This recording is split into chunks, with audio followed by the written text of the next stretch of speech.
With NISAR, we're tracking the changes of the solid Earth and how it's moving, ecosystems, ice cover, and any other thing that's changing at the scale of a centimeter on the Earth in a way that we've never been able to see before. Because of these very subtle motions we can measure, we're able to understand what's happening below the surface of the Earth at great precision. We can see subsidence, and that allows us then to manage resources of what's happening below the Earth. Scientists want to study the movements of the Earth's surface to understand the processes that could trigger earthquakes, volcanoes, and landslides.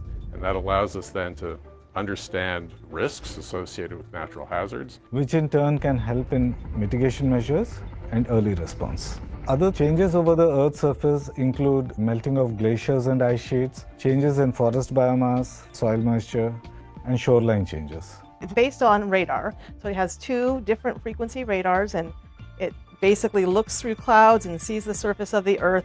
What you're seeing is an animation of how the radar collects data, and you can see these beams coming down from the antenna and coming back, and on the ground you can see the swath, and that's where it collects the data, and when it combines them all together you get what we need for the science. We can see day and night through clouds, and we're covering all of the land and all of the ice-covered surfaces of Earth every week. NISAR is quite unique in that it has two radars, one provided by NASA, one provided by ISRO, the Indian Space Research Organization. NASA and ISRO have collaborated in this mission. Till last year we were there at JPL, NASA, where the radars got integrated and tested and were shipped back to India. And now the spacecraft is getting integrated with the instruments and they are being tested together.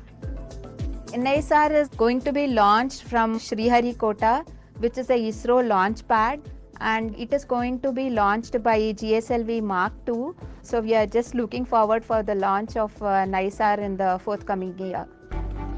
NISAR is measuring the changes on the Earth's surface, which are either factors or indicators of climate change.